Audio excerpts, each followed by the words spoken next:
This week on the Rufo and Lomez show, we're doing something a little bit different. We're highlighting two sides of a very contentious debate. The first side against the Iran war. The second side, which we're getting into now, is the case for the Iran war. And there is nobody better to talk to than Will Chamberlain, who has been one of the leading intellectual voices on this, representing part of the NatCon community, the national conservative community. And so as we get started, I'd just like to ask you, where do you think things stand now? Are they proceeding as you anticipated? Have there been surprises? And where does it go next? So I think things are going extremely well. I think they're going better than even I would have anticipated if you had told me President Trump was going to authorize strikes. The speed at which both America and Israel are destroying Iranian military capabilities, their missiles, their drones, and how quickly we take for granted that they had a decapitation strike at the beginning of the war that killed 50 of the top leadership, including the supreme leader and the minister of defense and the head of the IRGC. Like, that doesn't normally happen. It's happened twice in a year, but prior to that, I don't know when you could think of something like that happening. So I think it's a really impressive military operation. At the outset, I think I came out thinking, I'm not a foreign policy expert, and I certainly don't have access to the intelligence the president has. So I always thought the rational thing was to simply defer to his judgment. Now that he's done it, I think it's pretty obvious why he's done it. It's worked very, very well. Okay, Will. So, I'm not articulating precisely what Kurt's position was on this. People should go watch for themselves so they can get his exact take. But I'm going to try to summarize as best I can, broadly speaking, what the anti-side is saying about this question, which is, how are things going? And of course, they're saying the exact opposite of you, okay? They're saying we're stuck in this quagmire that we now can't get out of because the Iranians have a stranglehold on this crucial choke point, which is the Strait of Hormuz. We can't get oil in and out of there. Markets for the time being are kind of maybe teetering here and there, maybe slightly imbalanced because, we can pull some levers with our reserves and so on. But this could go on for months, and we can't sustain this for months. And actually now Iran has all of the leverage because there's nothing we can do to open up these choke points. So we're now stuck in a kind of escalatory spiral, and there's really nothing for us to do here but just kind of cross our fingers and hope that the Iranians, for some reason, might just, cry uncle and give up on this. But they would say, the skeptical side would say, but why would Iran give up on this? They have nothing to lose at this point. So can you maybe explain to people who hold that position how we extract ourselves successfully out of what appears to be, from their perspective, this kind of stuck position, this stalemate that is not good for us and is only going to mean that we incur more and more costs? Okay, so first off, it's so premature to even start using the word quagmire for a war that isn't even 2 weeks old. I saw, Ben Shapiro had a good off the cuff take. Like, he said something like, "I have food in my fridge that's older than the war," right? And that's kind of a trite point to some degree, but it's true. The war hasn't been going on that long. We're 10 days into strikes, and Iran has just announced, a few days ago that they were going to try this maneuver. I'm confident, extraordinarily confident, that the Navy and the military has plans for this contingency. I remember, you guys know Tom Sauer, former EOD guy. He said he spent much of his time and thinking about solving the Strait of Hormuz problem, as did all the people in, explosive ordnance and detonation. The whole point being, these are the people who deal with mining. They've thought about the Strait of Hormuz. This has been an obvious military contingency for some time. So they have some idea of how they're going to do it. I suspect it's going to continue along the lines of how they've been dealing with the ballistic missile capability. People try and go after try and mine the Strait. Well, then their ship gets blown up. Eventually, there aren't any ships to do it. People try and shoot missiles. Well, the missile leaves a signature. They get shot. I think what the overarching mistake being made is this failure to come to grip with the massive advances in modern technology and intelligence that have come about in the last 20 years. And I think that's sort of, I think that's the big mistake, if you will, being made by the sort of restrainers, using the sort of Iraq analogy, is to not account for the new facts on the ground. Like the 12-day war, if you'd asked them what would happen if Israel unilaterally decided to strike Iran, the restrainers wouldn't have said anything like the 12-day war. They said, oh, they've got no chance. The ballistic missiles are overwhelmed them. They can't do anything about it. Instead, Iranian air defense fell apart in 48 hours, and Israel basically had their way with Iran on their own for a period of 2 weeks. So I just don't think that's true. I think the Navy's going to be able to handle it with a combination of suppressing the boats and the missiles that are being shot at the Strait, and then using convoys. That's apparently been done before too.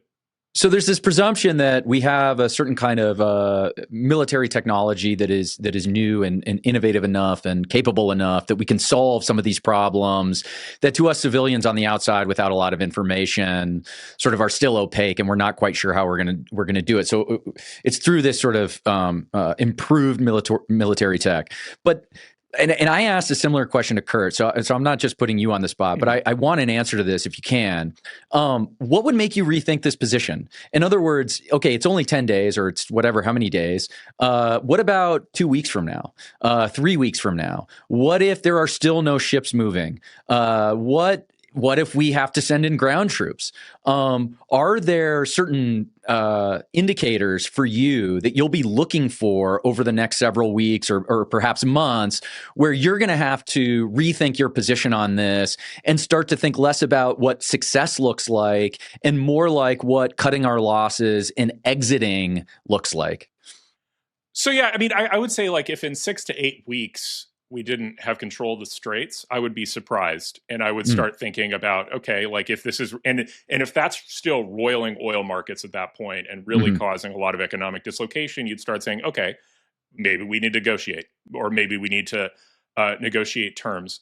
I think though, one of the things that is weird about this is there's another big mistake being made, which is, again, people are sort of, we all have, I think in our generation, I think you guys are, you are both roughly as old as I am, right? I guess, probably, is we have this overwhelming PTSD about war. That everything we see is Iraq, everything we see of Afghanistan, everything we see is an endless war. It's like, I was talking with somebody about it, when people come back from war and they look around, they see, a rock or, somebody standing on the side of the street and they think, oh, that's a potential terrorist, that's a potential IED.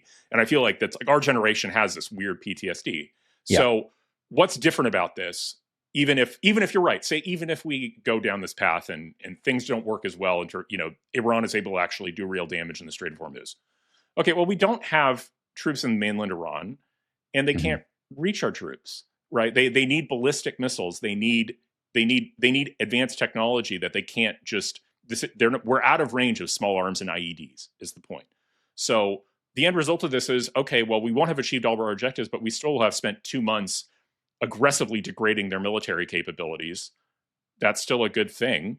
And okay, and I think that, so we have to negotiate terms with them. Well, that's not the best outcome, but is it like this terrible, horrifying outcome? No, it's not the same as a world where we're sitting in Iran with ground troops for 20 years, which is just, it's not going to happen. And it's not just that Donald Trump doesn't want it to happen, obviously, based on the way he's campaigned for 10 years now. Also, we're not staged for it. There are no, the first ground troops that are even moving to the area are going to be, I think they just had news today that they called up a Marine Expeditionary Unit of like 2,500 troops that they think they're going to stage in the area. But there's no army. Like we're not going to send hundreds of thousands of people in there like we did in Iraq, like we did and you'd know, right? You would know that. Everybody would be aware if that were coming. If you've enjoyed these conversations with Will Chamberlain and Kurt Mills, please hit the subscribe button, sign up now, ring the bell so you don't miss any of our content. Yeah, I'd say 2 points that you're making that I find persuasive, but there's one open question that I don't think has been sufficiently answered. The persuasive points are the Doves overestimated Iran's military capabilities, both in this nuclear kind of anti-nuclear generation strike previously, and then in this current conflict we find ourselves in the last few weeks. The Iranians were something of a paper tiger relative to the impression that they had given over the last many years. And I think Trump saw the opportunity to say, these people aren't as strong as they think they are. We can hit them hard and degrade their capacity. The second point on the Quagmire, which we got into in the last hour, was, like you said, look, if we were going to stage 350,000 American troops on Iran's borders, I would be much more concerned about a Quagmire than in an air and naval fight, for which you can just stop at any time and pull back quite easily. But the question that I think I'd like to hear an answer from you, you're saying, well, we're achieving our objectives. If things go sideways on oil transportation, we can negotiate and get perhaps part of what we want. But what are our objectives? What are we actually trying to achieve? I haven't seen a coherent, single, sufficient explanation of what we actually want. And in that sense, it's very similar to some of the other things we've done that have turned out to be problems. So I think this is the message coming out of both DOD and actually the administration has been very tight. And maybe the reason there's confusion is because the Israeli and American objectives are not the same, and they're doing different things in their different spheres of influence. And I can get into that a little bit. But from the American perspective, it's one, the nuclear program. Iran doesn't get to have a nuclear weapon. Trump's been saying that for 2 decades, maybe longer. They don't get to have a nuke. But hold on that point, just to interrupt, did we not destroy their nuclear facilities previously? Were they not being forthcoming about that? Perhaps they were being a little over aggressive in how complete the destruction of the nuclear program was, I think is the way to think about it. There's two issues. One is we didn't get to their enriched uranium. And if you've watched some of the interviews with Steve Witkoff, the first thing the Iranians said in those negotiations was, we have something like 600 kilograms of 60% enriched uranium, which is sufficient for 11 bombs. And so we didn't get to that. And we didn't get to every single nuclear facility. There's like a new one they're trying to build called Pickaxe Mountain or something. And the sort of basic problem is, President Trump is a big believer in the sort of brief display of overwhelming force. I think that's a big part of how he wants to approach foreign policy. Like, think about Venezuela, like send in Delta Force, kidnap your president, bring him back. Now let's talk. And so I think the way he saw it is the 12-day war was, we're literally, you never saw our B-2s coming, and we blew up 3 of the most expensive facilities that you have and set back your program by 6 months, a year, 2 years. Let's talk. And the problem is the Iranians didn't, it's sort of like the Black Knight, like we cut off their arm and they wanted to keep fighting. They didn't come to grips with the new reality of what is the actual situation in terms of our relative military and intelligence capability. And so, those Witkoff interviews are really interesting because they reveal the Iranians come out and said, we have enough nuclear material for 11 bombs. We have an inalienable right to enrich that we're not going to give you. And we're not going to give you anything through negotiations that you weren't able to achieve militarily. And I think the message they're communicating is, we are going to keep going to a bomb, period. Like, that's what we're going to do. And maybe we'll agree to short-term temporary delays that don't meaningfully, that maybe make us push that out a little bit, but we're going for a bomb. And so to answer it, like, that actually means it's still a legitimate military objective now to say, okay, we actually need to permanently put an end to this to the extent that we can. Well, sorry, I'm jumping ahead a little bit, but while we're on the subject of the nuclear weapon, like, let's just go to first principles here, because there's this like unexamined assumption, I think, underlying a lot of this. And it's like, okay, yeah, Trump doesn't want Iran to have a nuclear weapon. Okay. And Trump's leader of the military, leader of the country, and he has final say. But let's actually examine this. Because there's a school of thought that says, well, if Iran does get a nuclear weapon, maybe not ideal, but it's not an existential threat to us. And in fact, might actually have a deterrent effect. There's the whole sort of mad, mutually assured destruction theory of the case for why it may not be so bad if Iran actually has a nuclear weapon that can serve in counterpoise to Israel's nuclear stockpiles. So just tell us, why is it bad for the United States for Iran to have a nuclear weapon? Sure. Okay, so the first answer is sort of, again, a little bit flippant, but it is a necessary point. Iran is run by crazy people. I would have not necessarily made that point 2 to 3 years ago because I wasn't so sure.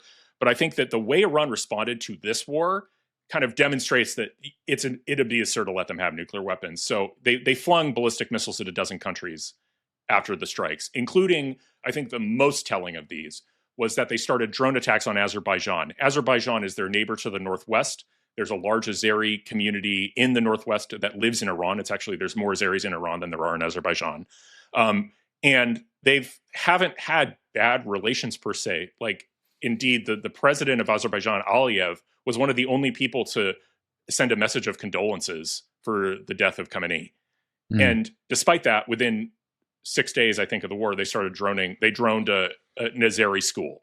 They flung ballistic missiles at the UAE and Dubai and Qatar, another friend, and Bahrain and Kuwait, all the way to Cyprus.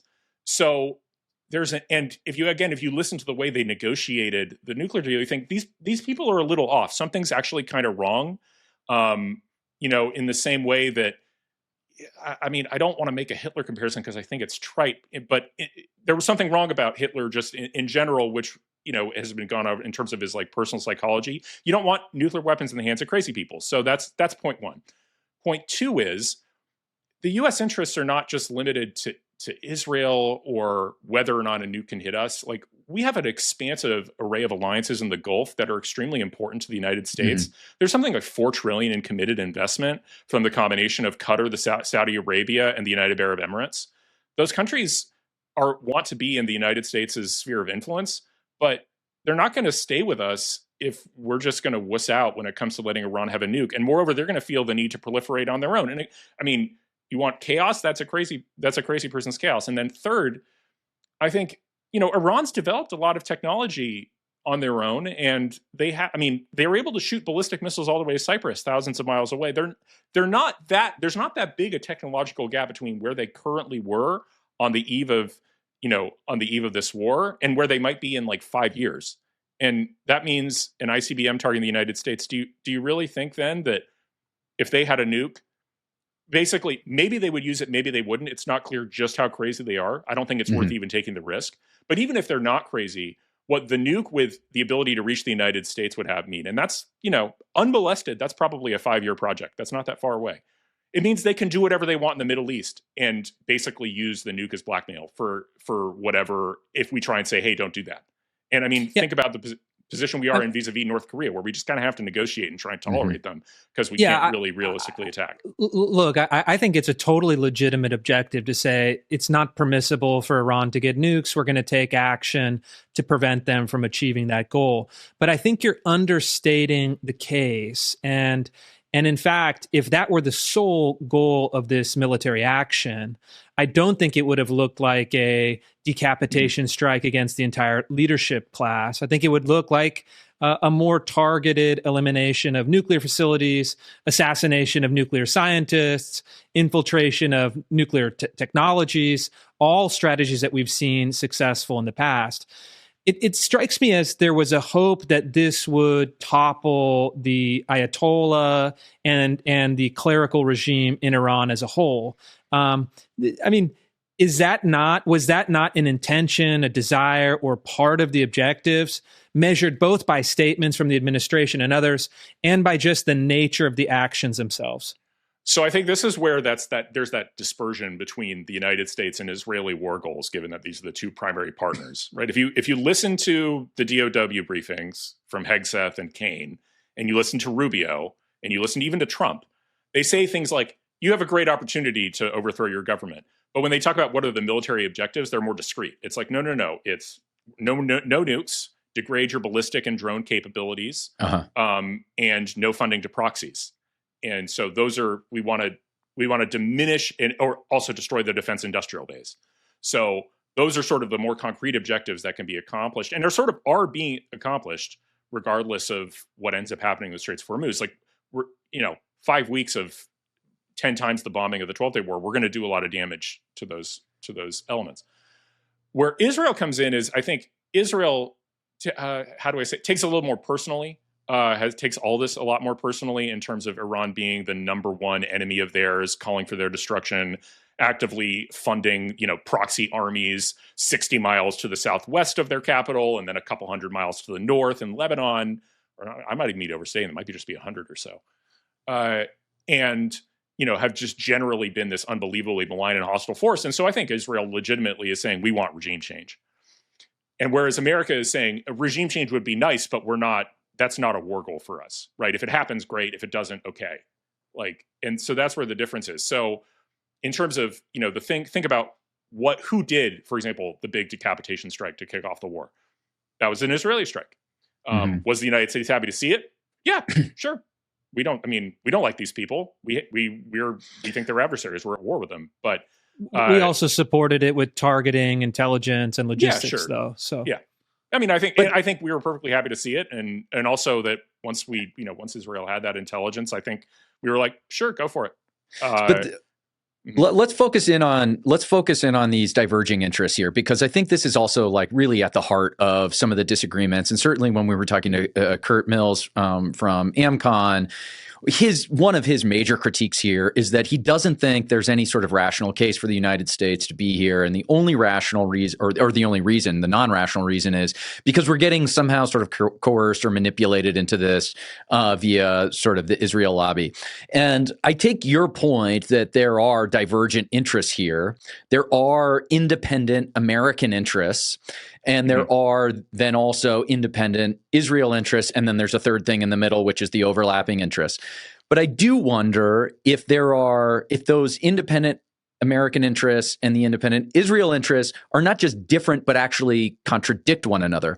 And what Kurt was saying, for example, was where what we want, ultimately what the United States wants, is, yes, to get rid of the crazy people in Iran, as you say. We want to degrade their capability to send missiles here and there. We don't want them to have a nuke. We don't want them to ever be able to put a stranglehold on the global economy by closing down, these essential sort of vital waterways. Okay, actually, the very fact that that's happening is in some sense justification for the action. Okay, but then what Kurt would say is that what Israel wants is a failed state. Israel actually is not as interested in stability in the region. And one reason you see, for example, these strikes on these oil refineries, which is not something we did, but something Israel did, is because Israel doesn't really care what happens the day after. They don't want Iran having any kind of authority or influence in the region at all. They recognize Iran as being sort of inherently opposed to Israel interests, whereas what the U.S. wants is just a kind of stable state. Even if it's run by an autocrat of some kind, that's actually okay, so long as that autocrat isn't a threat to us specifically. So do you buy that argument that it's not just that there are these divergent American and Israeli interests, but they're actually in contradiction? I don't actually think so. I don't buy that argument. And I think the reason I'd say that is because Israel remembers when the only place that it could fly to in the Middle East or even in the region was Tehran under the Shah. I don't think Israel thinks that there's this inherent necessity that Iran be this opposition force. And if you listen to Netanyahu over the years, he's constantly talking way more than the United States is actually about, giving the Iranian people their freedom, and we're not at war. We hope that they're actively trying to encourage it, going after the IRGC. I think the Israelis, and there's, I think people underestimate, there is an element in the same way that America had, maybe it's gone away a little bit, but there is a genuine like good-heartedness among Israelis that I think maybe Kurt doesn't appreciate. Think about how the Israelis have worked in Syria, for example, in terms of protecting the Druze population there. Like that's a completely, there is a desire among Israelis to keep peace within the Druze in their own country, but there's also like, they genuinely see the Druze as their brothers, and they're like, look, we're just not going to let al-Shara genocide the Druze in southern Syria. You're just not allowed to do that. Sorry. And is that, would they prefer a failed state in Syria? It's not obvious. I think they, in the end, I think they're actually a little bit more idealistic than the United States. Not, whereas I think Kurt framed it as, oh, we want a failed state. It's like, no, Israel actually wants like just a different regime, like literally a different government. They want the Ayatollahs out of power and would prefer like a democratic or some sort of Shah thing going on. Whereas the United States might say, we would tolerate like a pacified Ayatollah regime where they're just neutered and are acting at our beck and call. Whether or not those, I think in the end you get to sort of, but those are there's a minor collision of interest there that will only come about if the war is overwhelmingly successful, and then we're choosing between this sort of deeply neutered Ayatollah versus new regime. And ultimately, I think if we're in that position, I think the United States would be like, if they're so weak that they could be overthrown, fine, whatever. We'll let them, be overthrown, as long as we're not there with hundreds of thousands of troops on the ground that are the sitting ducks for IEDs and small arms fire. I think we're going to be fine with either outcome. Okay, can you imagine a scenario where there's enough divergence in the Israeli security interests that America, Washington, would rightfully refuse cooperation? Even if maybe that you don't think that's happened yet, is there some potential path where that could happen? Is there some line you see that we could be approaching at some point where the U.S. will have to withdraw or even try to prevent Israel from doing something vis-a-vis Iran or in the Middle Eastern theater, because their threats are not the same as our threats? And this divergent thing where we want stability and they want to forestall any sort of existential threat that they observe from their regional neighbors. So again, go ahead.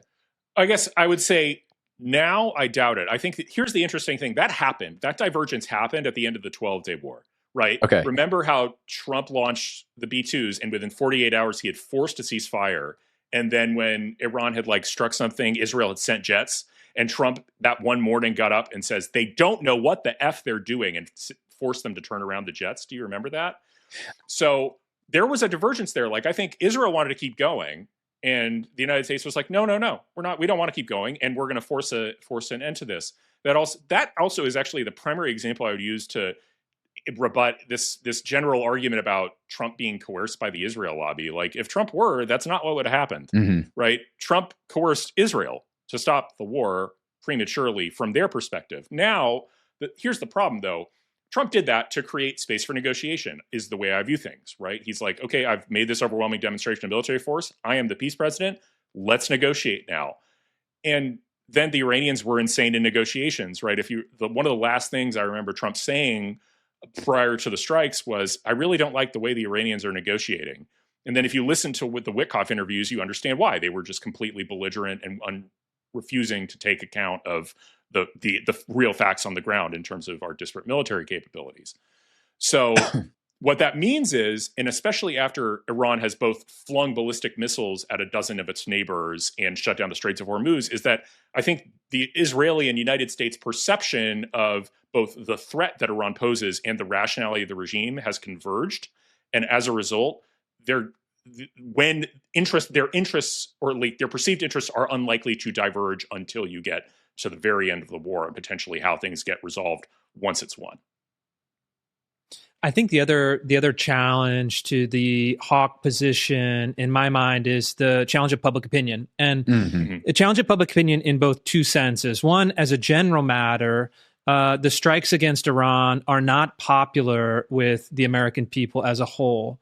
I don't think they've been sufficiently explained. I don't think they've made the case persuasively enough that, relative to previous wars that have very high levels of popularity, this one is already in that danger zone of public opinion. And as a secondary matter, I think there is even a problem. While among conservatives, among MAGA, you have high levels of approval, there is the generational challenge. And there is a generational challenge for pro-Israel conservatives that they're starting, in a significant way, but in an accelerating way, to lose younger people. Support for Israel among baby boomers is many times higher and many times stronger than support from under 30s. How do you, in your view, how should this war be conducted to both manage or increase popularity in the broader public in the near term, but also deal with this really roiling and seemingly intractable generational problem for pro-Israel hawks? I mean, it's gonna, again, another trite answer. It's going to win. You need to win. Americans like winners, and winning papers over whatever disputes you might have. There's another counterpoint. I worked for DeSantis for a while, and the lesson of DeSantis, it's kind of a weird cross application, but it still holds. You don't gain political capital by not using it. You gain power by using the power you have well. I think that's a big lesson of politics that people forget. DeSantis came in and came in with a half-point margin of victory in 2018. Didn't have a supermajority or anything, but he was able to. He had a very slight majorities in the legislature, but he had executive power and he used it really, really effectively and did a lot of really good things. And as a result, the people of Florida rewarded him with more power. Here, I mean, the way to make this popular is to win, to really succeed, because Americans like winners. Go back to Patton was right. Americans love a winner and can't abide a loser. I agree, but what does winning look like? I'm still not quite clear on that. What would be an end state of this conflict that would increase its support from under 50 to say over 80? I think the funny thing is, if you actually. That's an interesting point that I haven't thought about in terms of you want to create the public perception of winning, and that might be independently politically valuable. Then you're hoping for some sort of, essentially you're trying to, force the regime out and actually lead to some sort of popular revolution that looks successful. That might people think, okay, that we've won. Alternatively, if you're able to effectively solve the Straits of Hormuz problem, I think that actually would demonstrate. Because really, if you think about it, the Straits of Hormuz problem is kind of the last gasp of the regime. The missile shooting has already gone down something like 90%. That direction is, that's going to zero or going to minuscule, trivial, easily dealt with by our interceptors. If they can solve the Straits of Hormuz problems too, what other cards do the Iranian regime have left? And it would sort of be the biggest, there won't actually be even a medium-term economic impact from this war. It's literally just we won. They can't shoot missiles anymore. They can't shut down the Straits of Hormuz. They can't do anything to us. Our troops aren't on the ground, so they can't hit them with small arms or ID fire. It would be something like a failed state. It's not even something the Iranian regime may or may not do, but you end up with a failed state that descends into civil war, and you get a refugee crisis, and this instability ends up creating. That doesn't strike me as a win, though. That's not a win at all. No, that's what I mean. What I mean. So what cards does the Iranian regime have left to play is almost, I don't want to say it's irrelevant. It's not irrelevant. But the way that this will be looked at in hindsight, let's look past the midterms even. 2028, there's an election, and we're looking back at what happened over the Trump years, and we have to now take into account, this massive story that's sort of going to dominate at least this period of the middle of the term. We're going to have to make some assessment of what Iran looks like then in 2028. And there may be sort of nothing going on, but it could turn into a sort of geopolitical disaster that ropes in, our European allies, that just creates all sorts of problems. And the narrative will just be, why did we do this? Sure, there was maybe a little bit to get out of this, but the risks were so huge and even foreseeable that we have to ask why. What was the rational reason? Why couldn't we have continued negotiating? Why couldn't we have continued to try to exercise soft power here and there to extract what we wanted out of these people? So that's the long-term problem. There's the immediate Strait of Hormuz, but that's the longer-term problem that I'm personally, from a political standpoint, worried might transpire. Yeah, I mean, my sense is that, look, if the Islamic revolution survives, they win, actually. And if they have degraded military capacity, degraded nuclear facilities, a neutered ability to, shut down waterways and oil distribution, look, all those things are good on their own, but in a sense, when you wipe out the entire leadership of a country, by your actions, you're saying we want a new regime. And if they don't get a new regime, it seems like the Iranians could bounce back and present themselves as a victor. And whether or not that's technically true doesn't seem to me to get to the point where Americans can say, hey, this was a great thing to do, worth the risk. Massive success. We're now polling at 80%. I don't necessarily see a pathway to increasing the popularity unless, as you say, we have kind of snap your fingers and all of a sudden, the hijabs are coming off and they're suntanning in Tehran. which again doesn't seem to be likely from again, fog of war, but it doesn't seem like that's the direction it's going. And it seems like we'd be further along towards that objective after, wiping out their entire leadership. So I think there's an interesting, I think John's kind of drawing this parallel, even if he's not explicitly saying it, to Libya, right? Like Libya strikes me as the ultimate, we did this war, it just made things worse. Why did we bother? And I think there's an important difference to remember between that war. That war was a Samantha Power responsibility to protect war. Libya wasn't threatening any of its neighbors, right? Libya had given up its nukes. Libya was just a crappy dictatorship in Africa. There's a lot of those. And as a result, it has to be judged on the merits of, did it actually make life for the Libyan people better? Because if it didn't, then it was a complete waste of time. And so the answer is that war was bad. Yeah. Iran's a different country. And President Trump wouldn't have done Libya because maybe he would have thrown a few missiles at him, kind of like he did to Syria, but that's about it. I don't think President Trump would have done Libya. And I think the difference is, Iran is just menacing to its neighbors who are our friends, right? It's menacing to the Emirates. They shot drones at like the Burj Al Arab, menacing to Saudi, menacing to Israel, and apparently now menacing to Azerbaijan and Kuwait, you name it. I guess I just don't care if Iran is menacing to Azerbaijan. I personally don't care. Right, but they're have a hostile posture towards some unaligned countries, some nominal allies, some real allies. Again, I think we're kind of making a procedural argument when in fact the real question for me is, what are we trying to do? What does victory look like? That would be then, justifying, an inevitable risk in any kind of conflict. So I think the answer is that, so the answer is that, aside from the political consequences, which is where, we can get those in a second, but just as a matter of on the merits, it is good for the United States to militarily hurt a country that is doing the things that Iran is doing. Regardless of whether or not the Iranian people are better off as a result.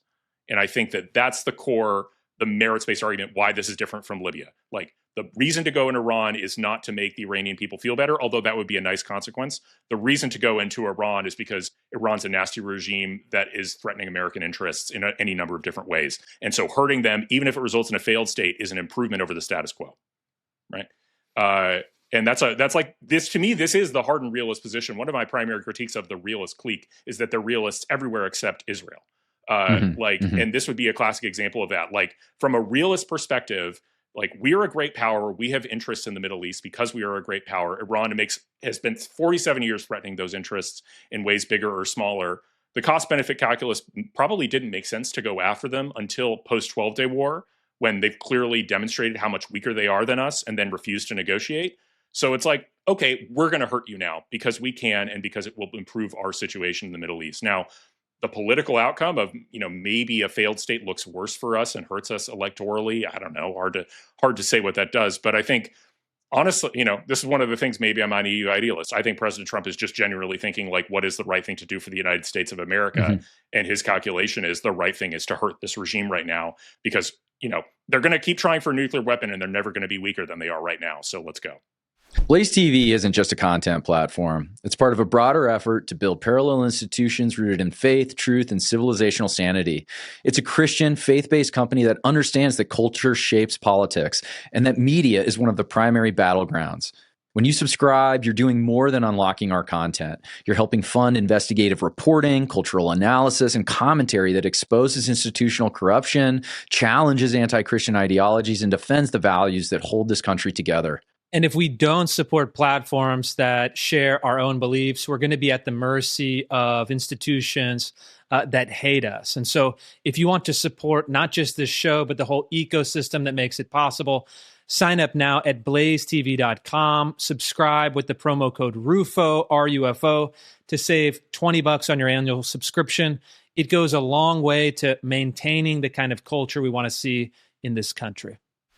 Okay, well, let's zoom out just a little bit because I'm hearing you throw around terms like hard realism and so on. And, we had mentioned previously the mistakes of Iraq. And one of the critiques here, not just leveled by Kurt, and I think we should just move past that. It's just he's representative of a larger school of thought here, which is the neocons, neoconservatives of, the early 2000s and late 90s had hatched a kind of foreign policy plan during this unipolar moment that would raise the United States the level of sort of global constabulary. We're in charge of sort of making sure that no bad actor gets away with anything bad, and when they do, we go in and take care of it because it's Team America, global police. Okay.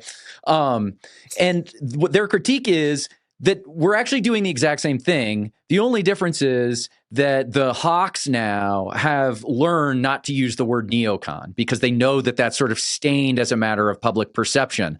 So maybe you can tell me here that, are you just representing the neocon position with maybe some more contemporary characteristics, or is there something different here about the foreign policy posture that you're representing and what the neocons did in the early 2000s? And it can't just be that, well, the neocons, or I guess it could be, the answer is they had the right ideas, but they just didn't execute well and they just made mistakes. Or are you starting from a different sort of ideological premise, a different set of first principles? So I want to give a very, very trite, funny answer just to start, but it's not what I actually believe, but I just want to throw it out there because I think it's interesting. What if the neocons were just early, right? They were just technologically early, right? Like maybe they didn't have, you're making my shoulder hurt. I can't, please. What do you mean by that? What do you mean by that? Explain that. Okay, this is not what I believe. I want to explain. I need an explanation. Make the case. Yeah. So there's this great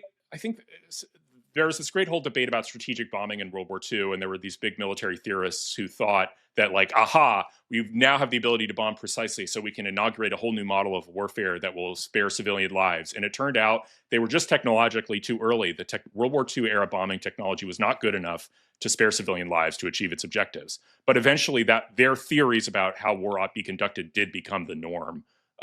Whatever. So the thought experiment is, what if the neocons were just too early? I think they're still wrong. And now I'll get to answering your question. So Walter Russell Mead has the famous kind of theory about different types of foreign policy, and the big division that's relevant here is the one between Wilsonianism and Jacksonianism. Sure. Right? Wilsonianism being the sort of democracy promotion, human rights idealism. Jacksonianism being like, we're generally interested in our own affairs, but if you mess with us, we are going to pull a Toby Keith on you. And we're going to be absolutely ruthless about it, and we don't care.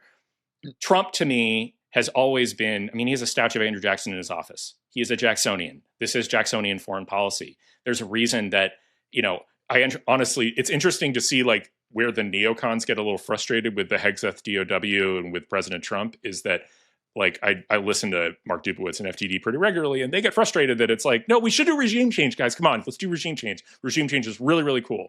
And the DOW is be great if it happened, but that's not the goal. And so I think calling President Trump a neocon is just kind of trite. But what he is doing is inaugurating, it turns out we actually have a much more capable military than I think maybe we had understood. And that we're capable of more than we realize. The Venezuela operation, I think, will be looked at in 50 years as one of the single most effective foreign policy uses of military force in the history of our country. We flipped a hostile country into a friendly one in one evening. Remarkable, right? So maybe we're more capable of dealing with and Cuba's about to say uncle too. That's another remarkable win. And also a remarkable win for the political right, if I may say so, because there's a lot of funding for the Antifa left-wing types that comes from Cuba and Venezuela, or did. So that's a good thing for our guys, in addition to being good for any number of other reasons. But yeah, just again, back to your original question, this is Jacksonianism. It's not Wilsonianism. It's not neocon because we don't care that it's a democracy in Iran. We're not, and the goal is to militarily punish our opponent. And then, if they can replace this regime we don't like, great. But we're not putting troops on their ground. We're not naively thinking that we can install a democratic government in Iran and it'll just work. Or that if we just send the troops there to win hearts and persuade them and have these terrible rules of engagement that ensure that we kill as few civilians as possible, we're not doing any of that. We're not trying to kill civilians, but we're there to hurt the Iranian regime. Like, that's what we're there to do. And we're doing that because they threaten our interests in any number of ways. And if regime change happens, great. If not, we still hurt them. And we're not, it's a very differently conducted war. Do you think we should just sequentially assassinate every named leader of Iran until we achieve some other more amenable character or more amenable political structure?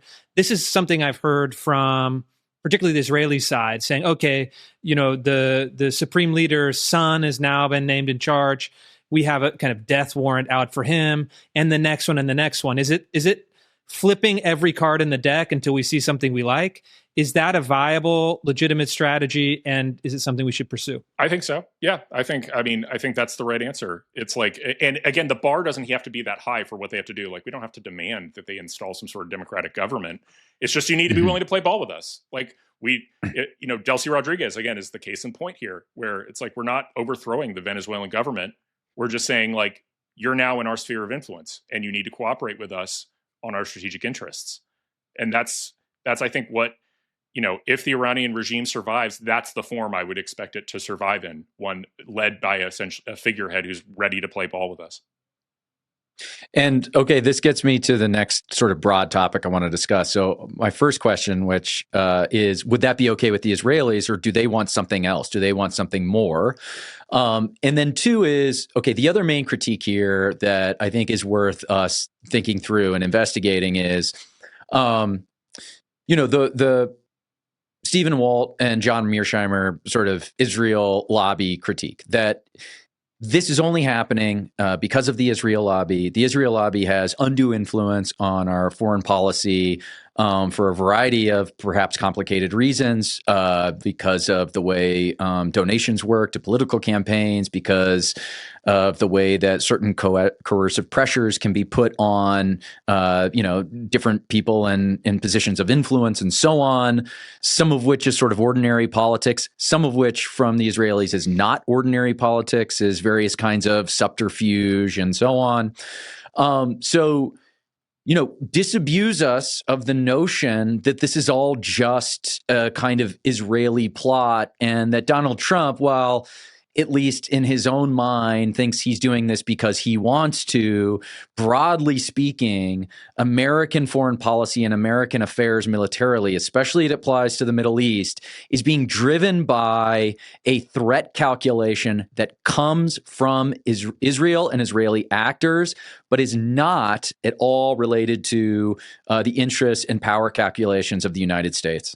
Sure. So to answer your first question, the Israelis could certainly live with a pacified Iranian regime. And that's another case where I think that if the Israelis started whining about that, Trump would just tell them no, just like he did in the end of the 12-day war. So I don't expect that, and I don't think they're that invested in Iranian democracy to care that much if we've successfully pacified the regime. I can't imagine that. On the second question, the Israel lobby question, I honestly think, and I think Tucker Carlson is sort of the best example of this, where it's the arguments were maybe right 50 years ago, but they aren't right anymore, because they presume the sort of weakness and relative uselessness of the Israeli alliance as compared to the value of the sort of hypothetical Arab alliances that would be garnered if we would just stop being so nice to Israel. And I mean, that's out of date for a couple reasons. I think first, Israel is kind of coming into its own as not just like a patron vassal relationship, but like a real independent power in its own right in terms of its remarkable military and intelligence capabilities, as demonstrated by how easily they dispatched the Iranian military basically on their own in the 12-day war. And then also as like, if you're looking out into the future, like what's going to matter is oil or tech going to matter more? And the answer seems to me obviously technology. And I mean, something like 40% of NVIDIA employees are in Israel. Like Israel's kind of indispensable totally independently of like whatever your dispensational theory is. It's just like actually a really, really important ally.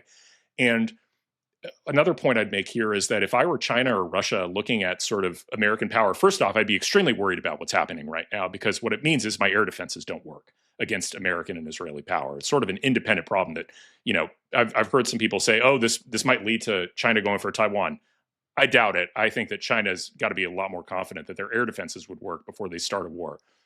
But a second point is, it wouldn't be the first thing I want to do would be to split the American-Israeli alliance. Like, the Israelis are like, if there's some global war, don't want the Israelis on the American side. They're too good at intelligence. Their air forces.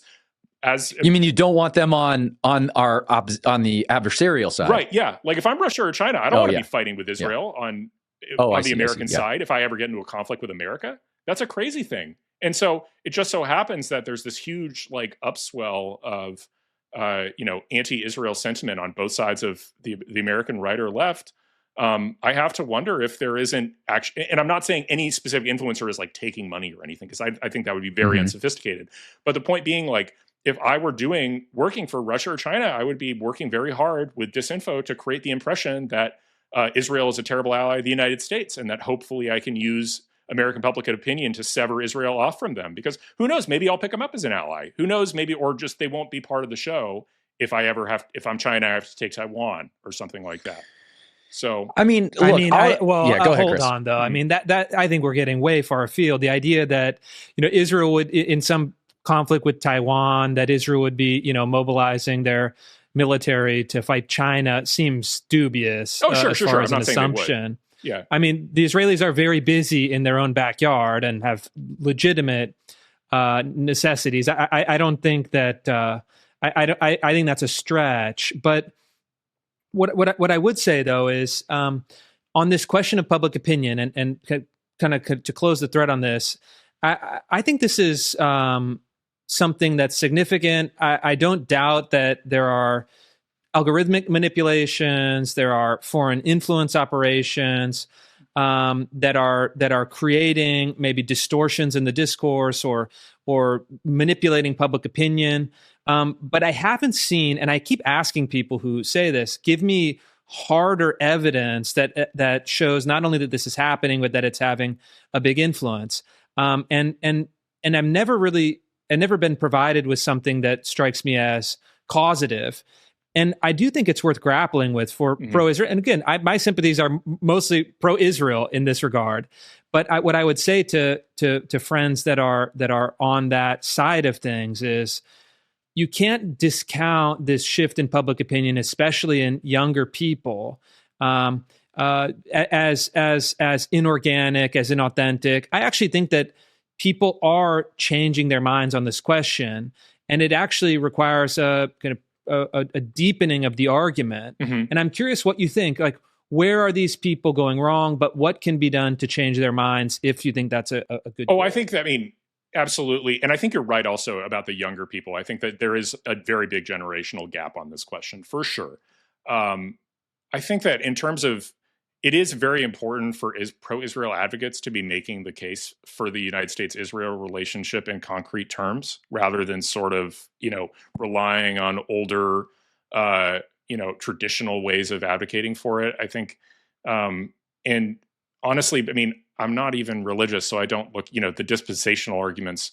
I wonder how much currency they ever had, honestly, but like I say, they certainly had no currency with me. And so it's really, the question is this sort of concrete, like, look at this country and look at the alliance. Should we just throw this one away? And it you think about the knock-on effects of, like, who could ever trust us again if we would ever throw away the Israeli alliance? Like, who wouldn't we betray if we do that with, like, this long-standing partner? That's one. But I think it just, to answer your question, it's, you got to make the case for the alliance and the relationship on concrete terms, and do a better job of explaining, especially in something like the Iran war, where it's like people might be confused legitimately about, like, well, what exactly is the American interest here? Where, you need to actually go out and explain it distinctly from whatever interest we have in the American-Israeli relationship. Like, they're really, there's a reason MBS was on the phone relentlessly with Trump prior to these strikes, telling him you need to strike. And that's because, like, it's not just Israel who cares a lot about this and is worried about Iran. It's a slew of Arab partners. Okay. And where do you think things go from here, just to kind of close out the conversation with a prediction? What does it look like in 30 days? What does it look like, by the time we roll around to the midterms? What are your prognostications? I think in 30 days, we've got the Strait of Hormuz secured and boats are moving. And I think in the midterms, this will be like kind of a mild footnote, honestly. Like, I think that's what it'll be. I think something else will be dominating the discussion in the lead up to the midterms, because our news cycle moves pretty darn fast. Okay, well, we'll give you the last word. I appreciate your time and making the case for the war in Iran. Thank you. So we've just wrapped up now both hours, first with Kurt Mills making the case against, now with Will Chamberlain making the case for the Iran war. Did your mind change, and where do you find yourself at the conclusion of this staggered debate? There's a moment in Percy Walker's Moviegoer where the narrator, he picks up like the liberal paper and he goes, I'm like convinced by that. And then he picks up the conservative paper and he's like, oh no, I'm convinced by that point of view. And I sort of feel the same way here. I remain, I think I remain in the same place I was, which is I'm still skeptical about the initial action. I am not convinced that the stated benefits to this are worth the risk. I think the hawk position is downplaying what the potential long-term risk is here in terms of our sort of political economy on the right, in terms of what this could do to the GOP, in terms of what this could do to the coalition, in terms of what this could do to prevent us from achieving the domestic agenda that's front and center for me. So I think that's a massive risk, and the reward, while real, and so where I disagree with like Kurt a little bit, is I don't think it's not there. I don't think it's nothing. I think it's something. I think there is a real sort of geopolitical advantage to be gained by the successful execution of this excursion. And if we can wrap it up in 2 weeks and the Strait of Hormuz opens up and oil prices stabilize and things are looking okay in terms of the successor regime or the successor ruling class of Iran, then I'll maybe change my mind a little bit. But for now, my goal still is, all right, this thing's happening. We want to get this out of the news as quickly as possible. If we can find an exit strategy where Hormuz opens up, even if that means that we have to sort of negotiate with the Iranian regime as it currently is now, I think I'd still take that. I think I'd take that deal. What about you? Well, I mean, if the deal is available and if the Iranians would even want to come to the table, and my sense is that they wouldn't, but in fact, they perceive that they can last longer with high oil prices than we can. And in a certain sense, the Hormuz crisis is a question of leverage and willingness to sacrifice. And it doesn't feel like the Americans have the willingness to sacrifice, in part because the war is not that popular, and in another part because Americans we like low oil prices, we like low beef prices, we like low egg prices, and so we just went through a huge bout of devastating inflation. And so I think I leave these conversations actually more skeptical than I entered into them. Well, and the big reason why is that I still felt, even at the end of this last conversation, I don't get a sense of the clear end game. I don't get a sense of the clear mission objective, and I don't get a sense of the clear, status, kind of post military operation Iranian regime that is both feasible and desirable and likely. My fear is that we'll have a militarily degraded, but kind of status quo kind of return of the Iranian regime. And if that's the case, I find it difficult to portray that as a decisive American win. All right, well then let me present the position that's actually like counter to my intuitions here, but which is that no, we have radically degraded their military capabilities. We can, with some real threat of violence, bring in a ruler who will listen to us and not continue to cause problems, by which I mean not continue to fund like the Houthis, not continue to fund sort of Hezbollah, not be able to make these kinds of belligerent threats that can sort of gunk up the efficiency of that region to participate in the global economy, et cetera. And we can completely kill, sort of for any kind of meaningful time frame, their ability to create nuclear weapons. What this hinges on is whether you believe, and this is where I just have to say, I don't know, okay? Whether you believe that there is a clear military plan that can reduce all of Iran's negotiating leverage here. And what that means is we can clear out the Strait, okay? We can get ships moving through the Strait. We heard Will say that he believes there's a plan, that they have been planning for this, that there are people within the military who know what they're doing. It's going to take a couple weeks. There are things you got to like make sure to set the table for this, but there is a plan, and Iran is just gasping their last breaths here. Okay. I think that's right. I think that's right, that we will likely reopen the Strait of Hormuz. We have military superiority. We can do it. But I think the thing that the big point that you're making, which again sounds great, is we need to have a amenable new ruler in Iran. The initial evidence is that, in fact, the Iranians are digging in and nominating someone who is perhaps a cardboard cutout, more radical, because apparently we killed his wife and his child. He might also be in some medical situation. It's very unclear, but what is clear is that the Iranians are not capitulating and not proposing in a kind of America-friendly leader. So what do we do to get them to do that is the big question for me. Well, so you believe that this is some kind of death rattle. You know, this is the end, again, last gasps. And what's just right around the corner here is the next sort of flurry of strikes. We're going to get a situation like we have in Venezuela, which is, okay, yeah, this isn't like the democratically elected leader who's going to, participate in, they're not going to the Aspen Institute or the Aspen Festival or something next year, but it's someone we can just work with. It's someone we can negotiate with, and that's enough. That's actually enough in this case. Do you believe that that's right around the corner? I mean, do you?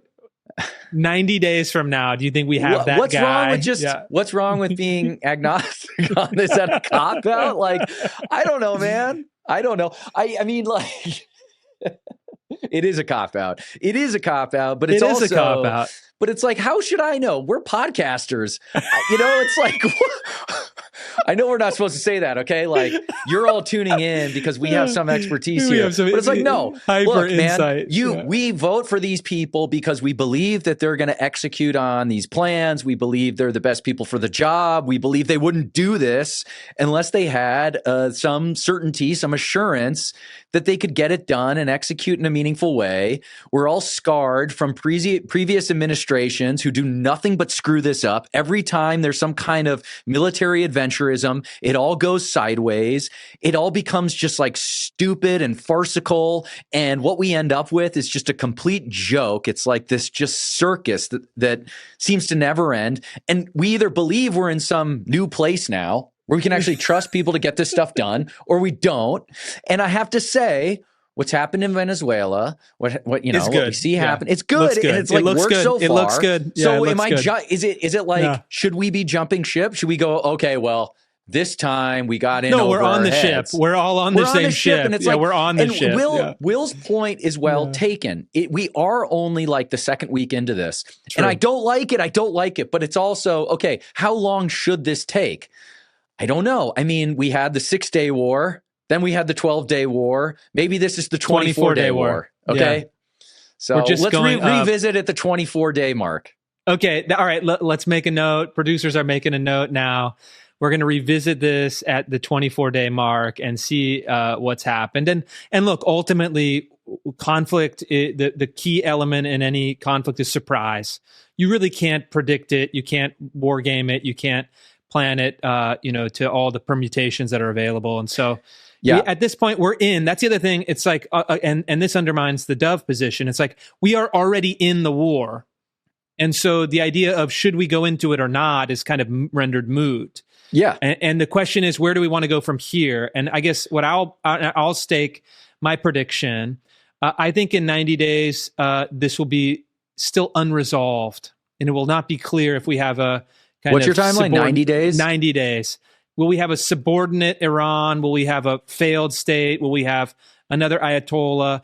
I'm not sure. I'm not sure it will be resolved conclusively in favor of the victory conditions that Will has laid out. Nor do I think the failed state is likely, and I really don't think that's desirable. That was the other concerning argument from the Hawk camp, which was, actually having like a failed state with almost 100 million people, that would be a great resolution. It's like, no, I don't want that. You can't just to me, it's like you can't just go around turning civilizations into failed states with such carelessness. That to me was a red flag, very concerning. And I hope that's not the kind of default position at in the discussion right now. I think right now we still have the flexibility in place where we can cut bait at any moment. Yes. And that's good. And I think preserving that kind of flexibility is good.